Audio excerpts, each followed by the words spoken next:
Hi guys, today I'm going to do my wrap up for the second half of November.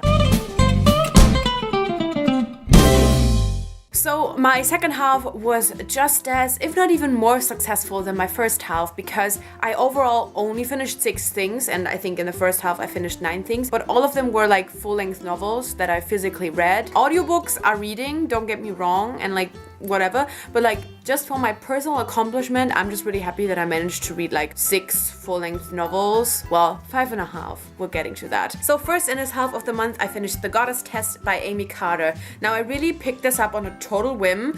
I was just kind of looking for a new book to read, and I was just like in the mood for it. I have to say, I definitely really enjoyed it. I went into this thinking that it was not gonna be like this super amazing, life-changing novel, but that it was just gonna be a fun, quick read, and that's definitely absolutely what I got. Like, it's a little bit trash, but that was what I was expecting, and as far as enjoyment goes, that was definitely there. I gotta say, this is a retelling of Hades and Persephone, and there's lots of that like general mythology in there. If you have a lot of knowledge about that, I'm not sure if I would recommend this, because I don't know shit about it. I don't have any idea about it at all. Like, the only reason why I even knew about like Hades and Persephone was basically because of Sam from Thoughts and Tomes, because she's kind of obsessed. I just thought that even not knowing anything about this mythology, I still found some of the like revelations in this one so ridiculous. So I cannot really imagine that people would enjoy it if they have a lot of knowledge of it. But I don't know, I might be wrong. I guess if you can kind of, like me, just expect trash, you're probably gonna be fine. So in general, if you've kind of been planning on reading this and you're someone who is like able to not look too much at objectively good, but more like, do I enjoy it? I definitely would recommend it. And also, even though it is a trilogy, I definitely think you can totally read this first book as a standalone. That's actually what I'm gonna do. I do have like slight interest in continuing. I don't know, I definitely really enjoyed this one. I don't regret reading it, but I just don't think I want to spend more of my like precious reading time on this world. It's trash, but enjoyable trash. That's all you need to know. Then I read The Language of Thorns by Leigh Bardugo. Now I have to say, I did not read the whole thing. This is why I was saying 5.5 and not 6 books. I know most people have already heard about it, but just in case you haven't, this is a collection of folk tales from the Grishaverse. I had already read 3 of these 6 short stories because they have been released as like ebooks. I am someone who usually really kind of looks for like novellas and short stories and stuff like that. I really enjoy reading these like short extra things. I had already read these 3. I just kind of skim read through the stories to see the artwork, because it does kind of change with every page, but I didn't really read them again. But I did read the 3 additional stories and really enjoyed them. I just love Leigh Bardugo. Like, she is definitely becoming one of my favorite authors, which that's a scary thing to say, because like, you know, Victoria Schwab is queen, and like she's been like my basically only favorite author for a really long time, so it always feels weird to be like, this is a person that comes close. But Leigh Bardugo is definitely coming close. I just think it's really so great if someone can write these kind of tales in the world they have created. My favorite is definitely still Little Knife. This was one of the ones that I have read before. The artwork is so beautiful. I just want it tattooed on my back. Story really means a lot to me, and I mean, kind of seeing that art, even though I only skim read the story before, I just teared up a little because it was like so beautiful. The other one that I loved was When Water Sang Fire. It wasn't quite up there with Little Knife for me, but definitely my second favorite, very close. The one that I enjoyed least was The Soldier Prince, but like, if I had to give it a star rating, I'd probably give that like a 3.5, 3.75. So really a great collection. Highly recommended. Love it. I haven't even set any star ratings, have I? I gave The Goddess Test 3 out of 5 stars. I think I changed my rating like 5 times, but I think I settled on 3 stars. And The Language of Thorns, 4 stars. Then I read Ever the Brave by Erin Summerall. This is the sequel to Ever the Hunted and the final book in that duology, and I already did a full-length review on it, so you can check that out. I'm gonna leave a link in the description. And in the info card, I finally am remembering where the info card actually is, so yay me. I really want to try not to get too into it, because once I kind of start talking about it, there's so many thoughts coming to my mind about this. I just have to say that in general, I thought this was so much better than Ever the Hunted. You could really tell that Erin Summerall really kind of grew as a writer. There was so much more interesting character development, and just in general, more interesting characters, more interesting character interactions. Still felt that the world building and magic system was a little bit lacking, but there's gonna be be more books set in this world, just not from this character's point of view. So I was kind of like, that's okay. My biggest thing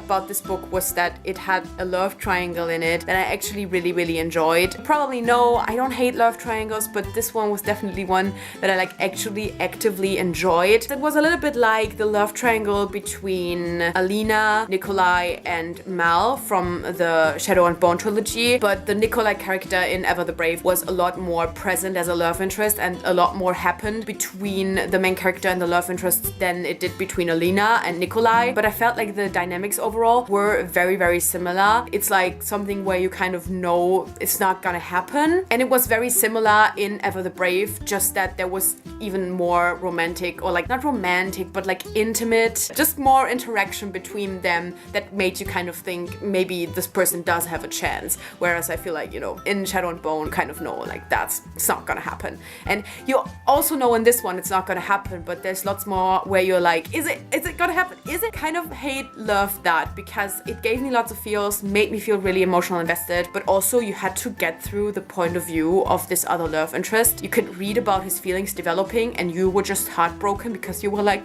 boy, you have no chance. But I really like this character and I don't like the other love interest. So I was very invested, I was very sad, it was very intense, but yeah, overall, a duology that I definitely do recommend if you're into kind of YA fantasy that is similar to Graceling or Kiss of Deception. It's not as good as these trilogies, but if this is kind of the YA fantasy that you like to reach for, I would recommend it. I gave Ever the Brave 3.5 out of 5 stars. Then I did something, oh god, okay. I can't do it. I can't do it without getting emotional. I then reread, oh god, I hate this. I'm sorry guys. I don't always want to be like crying when I talk about Victoria Schwab, but this one was intense. I finally reread The Archived and The Unbound by Victoria Schwab.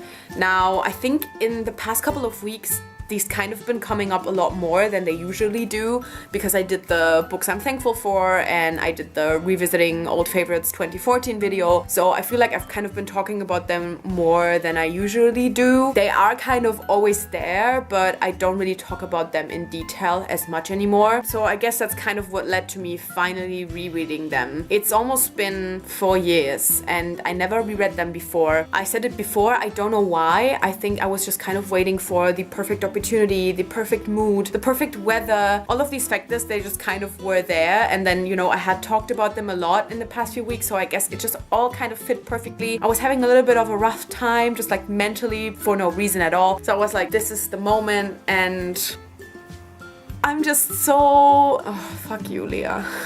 I was just so amazed by how much I still love these books. I was honestly going into this knowing that there were probably things that I just wouldn't enjoy as much, but I just knew, you know, these were favorites and it's kind of like a little bit nostalgic and blah blah blah blah blah. I did not expect to have like one of the most intense rereading experience I have ever had. There were like certain aspects of the storyline that I had completely forgotten. I still kind of knew what The Archive was about, had completely forgotten what The Unbound was about. I was really caught off guard by some things, but even though the storyline was something that I just kind of had forgotten about, there were so many like little things that I really remembered. There were certain quotes that I remember loving so much the first time. There were like certain scenes between Mackenzie and Wesley that I just really remembered. Their relationship. I got so emotional over this. I was honestly not expecting to have such intense feels. They just made me so fucking happy. And I am just like, oh my god. I think it's also so great to see Victoria's writing style in these. You can kind of really tell that this is her writing, but then you compare it to a Gathering of Shadows or a Conjuring of Light and you can see how far she has come as a writer as well. I think it's really great to see that she kind of really stayed true to her style, but then definitely has really progressed. Just think that's so great and so beautiful. I mean, the characters, guys, I don't know what to say. Like, I love the world. I love this whole idea still, but the characters are 100% what makes this for me. Mackenzie is one of my favorite YA protagonists. She is so amazing. She's so badass. The way she kind of deals with grief in the first one, and the way she kind of deals with like basically PTSD in the second one. The Unbound is like the Order of the Phoenix of this series. I know it's just 2 books, but like, you know how people are always like, Harry is so annoying in the Order of the Phoenix, and then there's other people who are like, he has PTSD, you fuckwit. And Unbound is exactly that book. I feel like you're either camp, Mackenzie's really annoying, or camp, she's going through so much, like she's so precious, and like protect her at all costs. And I just think like, it's so real. And Wesley, he has been on my favorite characters list since I originally read this, and he has always stayed there. Like, he never left that list. I've always loved him, but rereading this, I just realized again like how big that love is. I don't know where to like go with that love, because it's a lot. Yeah, I don't know what to say. All of the other like side characters, minor characters, the villain, I think the concept of the villain in the second book is so interesting. Apparently I really like it when like villains still haunt the story even when they're not there anymore. Bitter Blue. So I don't know, I guess I really like that because I really enjoy it in The Unbound as well. When I finished The Unbound, I bawled my fucking eyes out. It was ugly sobbing, not quite as bad as A Conjuring of Light ugly sobbing, but ugly sobbing. And I was like, if the third book in this series ever happens, I need to be hella prepared, because I can't even imagine how intense that's gonna be. So yeah, overall, one of my favorite rereading experiences ever, maybe, because I was just not prepared to have that many feels, to be this invested. And yes, of course, there were certain things that I saw that were kind of flawed, but in general, I still think great characters, great world building, great plot. I love everything about it. I think that the pacing is actually really well done. I think that's what many people have problems with. I think the pacing is extremely well done. I would still highly recommend this, not just for nostalgic reasons, just in general. I think it's really good, it's really unique, and I think it's also a romance that lots of people who are not generally into that will really enjoy. For me, it's definitely too slow burn, like I want more. I also reread the short story Leave the Window Open, which is from Wesley's point of view. Victoria Schwab released that when the Unbound paperback came out, and I remember back then when I read it, I was like really happy and really loved it, but it was like a year after I'd originally read these. Now I reread the short story the evening when I had finished the Unbound. It fucking killed me. I was a destroyed person at the end of that. So beautiful, it's so intense, what a gift. I'm so happy Victoria decided to give it to us, and then it's funny, and then at the end of it it's like, and then I'm just, oh, I swear to God. Wow, I actually kind of made it through this without actually like crying. Can we just like applause for me? And then finally this month I read Poison Study by Maria V. Snyder. Now this has been a long time coming. This was a really interesting reading experience because I kind of hated the first half. If I had to give that star rating, 2.5 stars. I thought the pacing was so slow, but it was really boring. I was like really close to giving up, so I just decided to push through, to just get through it. Oh boy, am I glad that I did. Because basically, same with Ever the Brave, at like halfway through, just everything got so much better, and I fell in love so hard. The cast of characters is absolutely my favorite part. The main character, down to every side and minor character, they are all really amazing, and it's definitely what kind of got me through the first half. And I think that's also what made the second half so much better, because by the time we got to the second half, where the plot actually got interesting, I was already really invested with the characters. The romance in this one fucking killed me. It is so slow burn. I mean, I should hate it because it's so slow burn. It's not my type of romance, but it was so good and it really caught me off guard. I think that was my favorite part. The thing is, Yelena's love interest, and I hate calling him a love interest. He's like this really great character that I don't want to just call love interest, but he's like way older, so I was not expecting there to be a romantic relationship between the two. Not that I minded, like whatever, the age gap is fine, but I just didn't really consider this happening in a YA book. So when something happened, I was like completely caught off guard, and then it took me like 2 seconds to adjust to it, and then I was immediately like, oh my God, I'm so in love. The feels, oh my God, Like, as I said, it was very slow burn, but I felt like when something actually happened, it was worth the wait. I got invested so hard. I'm not yet sure how to get through the rest of the series, and I mean, B has already told me that it's gonna be a slow burn for the rest of it, so I'm not quite sure if I can handle that. I am really invested now. Like,